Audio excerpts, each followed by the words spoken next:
So you've decided that you're going to go see the Icelandic volcano in person. I think that's an amazing decision.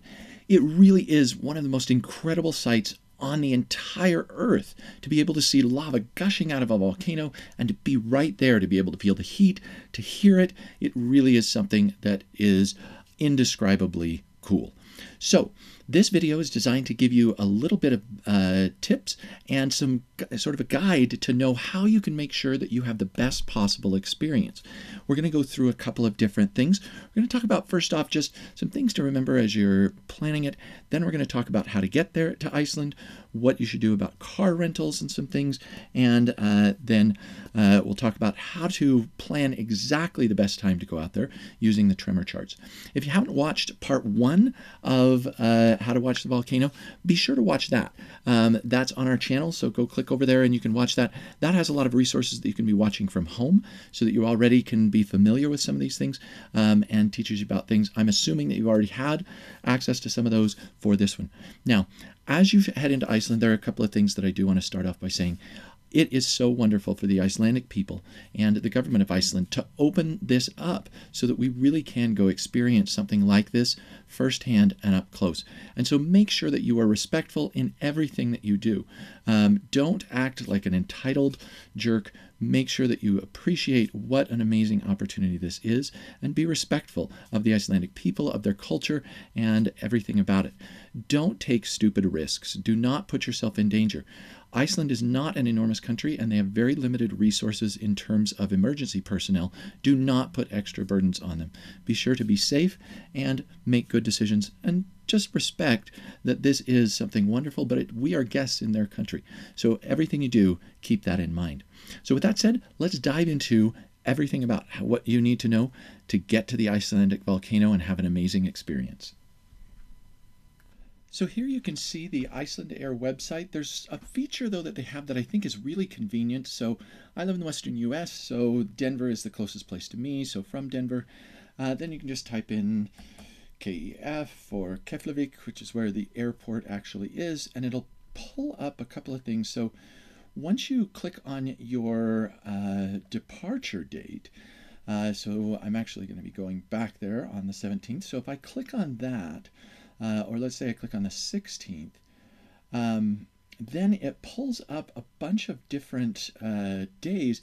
And what that does is it shows you how much it would cost to have a round-trip flight on each of those days, which is really, really convenient. If you do have a little bit of flexibility in your schedule, you could say, well, gosh, if I fly home on Tuesday, that's, $300 cheaper than if I fly home on Wednesday.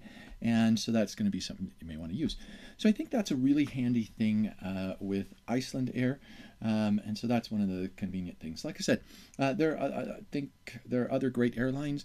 I flew IcelandAir when we went there before and really enjoyed it. So that's the one thing, how to use that. Obviously, you can use kind of your standard search engines like Expedia or whatever other, like search engine thing you want. But we found that northbound.is is really, really helpful, especially if you are looking to rent a camper van or do that. So you just simply click here and you enter the dates when you're going to be there and your pickup place. And it's nice because you can actually sort through for some different things. So right now it's going to show all of the cars. And then if I want to just limit it down to campers or things that have like a camper option, I can do that. And let's say I have a few more people and I want to have something a little bigger. I can select for seats, which can be kind of nice if you need to go with something like that. And then also one of the things that you do need to be aware of is if you are planning to go on any of the F roads, and these are basically the non-paved roads. There's only a handful of big paved roads when you're going around the country. Then there are the F roads. And if you want to just include those, it'll basically give you just those with four-wheel drive. And so you can really get a pretty good sorting system to get exactly what you need. You can also select for years and different types of things. So anyway, those are some features that are definitely worth doing. And so we went with northbound.is. Obviously, it actually isn't a rental car company itself, but it will instead route you through to some other companies that are local. And the thing that I do like about these is these do tend to be local companies, and so that is kind of nice. So anyway, just another feature. Like I said, we had good results with this. Be sure to obviously check out the reviews on anything that you're looking at, and take your time when you're doing that. So it's worth checking into it so that you have a really good experience. All right, if you are planning a trip to see the Icelandic volcano in person, this website is the first place that you need to go. Safetravel.is. You can then click on the link to the eruption in Reykjanes. And this really has a lot of great information that you are going to need as you're visiting the volcano. It also is the way that you make sure that you're safe. And really, if you're going to visit the volcano, it's an amazing experience, but you've got to make sure that you stay safe. We really are so blessed that the Icelandic people have allowed visitors to come and see this volcano. Please show the respect for both the country and the people of Iceland by not making bad decisions. Don't do stupid stuff that puts you or other people in danger. So really quickly, this will give you, I'll just do a quick walkthrough of some of the awesome resources on this site. So it gives you the date. You can check the live camera feeds, which I talked a little bit about on the previous video. It also talks about the different routes that you can take. There's Route C, there's Route B, and there's Route, kind of a former Route A. Those I'll talk about a little bit more once we pull up the map. Now, if you scroll down, you can see, click weather and gas information. It is really important that you're aware of which direction the wind is blowing, because the wind will carry those toxic gases one direction or another, and you don't want to be caught in the middle of that. So make sure that you're staying away from the direction that the winds are blowing so that you don't get a bunch of poisonous gas breathed in. That's always bad. So then it tells you a little bit about where to find it, and it tells you about the parking areas. I'll talk a little more about those. This is one of the next things. If you click here on this photo map, this shows you a picture of the different trails as well as kind of where the current lava flow is. And it's taking just a minute to load up on my computer, but I'm going to kind of zoom in just a little bit, or actually scroll up here. But you can see that right here there are a couple of parking areas, and actually I'm going to pull this down just a little bit so that you can see it. Down here there are two more parking areas. This is all along this one road. Now right here, if you see this, there is where it has that beginning of the trail. This is kind of how you know that you're in the right place. If you are coming from Reykjavik, you'll see off to that left-hand side, there's going to be a little gravel parking area. It is going to be blocked off with a gate, but there's a big red trailer thing there, and you know that's the right place. Then you can get into the parking lots by kind of coming further down the road, and then you turn in kind of along this little road here. Now that is a gravel road, but it's not considered an F road, it's not off-road, so you can take a regular vehicle on that if you wanted to park in these, or you can park in the ones closer to this Trail C. So as you can see, there are a couple of different trails, and the one off to the right, this is Trail C. That's the one that most people are going to now. There are a couple of different things that you can see here. First off, it has the bottom of the lava flow that is pretty easily accessible, and this is where you can see some things. Lately there's been an amazing waterfall of lava off to this side as you kind of approach from Trail C. So then there is Trail B. Now Trail B actually takes you to the opposite side of the volcano, and that's actually where I've got the videos that I've posted on this as well. You can get some great sites, but you have to know where the volcano is erupting at this particular time so that you'll know where is going to be the best angle of eruption. So C is really your best bet right now. It is a little bit of a steep, long trail. It's going to take a couple of hours, and it talks about that a little bit on the site. So anyway, that's a couple of things about that map. Getting to know that map will be really important. Now, another resource that is really handy with regard to the map and things, I'll show in just a minute. But back to the website here. It talks about here, you can click on the GPS track for each of those different routes. You can download the map with trails to your mobile, and it talks about what you're going to need. I'm going to talk a little bit about that in a minute, and then talks a little bit about it. So it also has some other suggestions. So this safetravel.is is one of the things that you definitely want to check out. Now, if you want to, another resource that I think is really cool so that you can see more of a topological map is this link right here.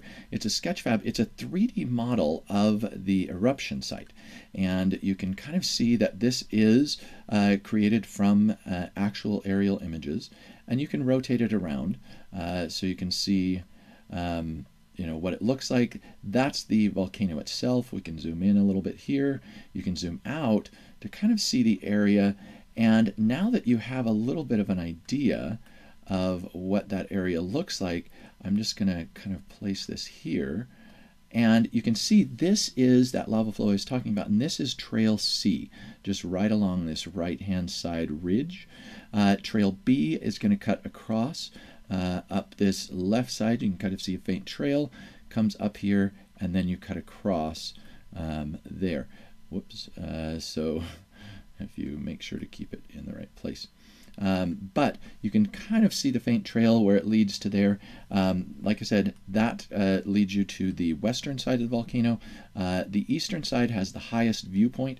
You can kind of see that. But if you like topological maps, this is a great one to check out. So that's another resource as far as familiarizing yourself with both the area, the maps, so that you know what you're doing, so you're not kind of coming into this blind and just hoping you find your way. Definitely get some of these resources before you go and get familiar with them before you even think about taking your trip.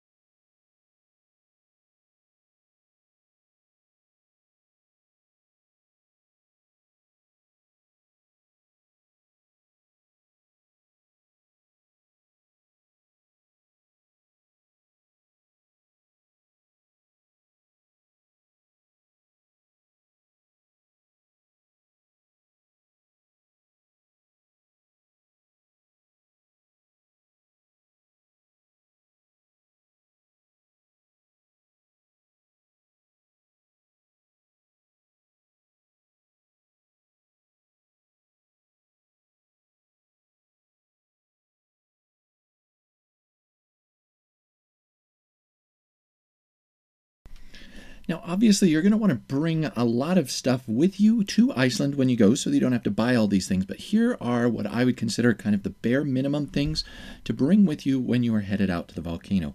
First off, and this should go without saying, but we saw a lot of people unprepared, you need to have good hiking shoes. I think boots are a good idea because they give some ankle support. The terrain can be a little rocky, especially if you're trying to get down closer to the lava, and so some good ankle support would be a great idea, but at the very least, good hiking boots and or hiking shoes. Next, obviously, a jacket. The weather is unpredictable. It can start raining, and when it does, it gets very, very cold very quickly. So make sure that you have a good weatherproof jacket that can keep the rain off of you. Next, layers. You need to have an underlayer, especially if you're going outside of really the warmest times of day when it happens to be sunny, which is not that common. You need to have a couple of different layers. Wool is really great for keeping you warm, but make sure that you can stay warm when you're out in the wind and the cold. That should also include gloves and a hat. Those will really prevent heat loss from some of the areas that tend to lose heat fairly quickly. Also, wool socks are a very good idea to go with those boots. Now, some other things that, and I feel like those are just kind of essentials, other things that I would always take with me no matter what when I'm going out on something like this, trekking poles. They will not only help you with your balance, but if you, for some reason, need to kind of poke something to see kind of what it's like, you have something there. And so I would take some trekking poles. They also make the hike a lot easier. You'll be able to recover a lot faster. Also, headlamps.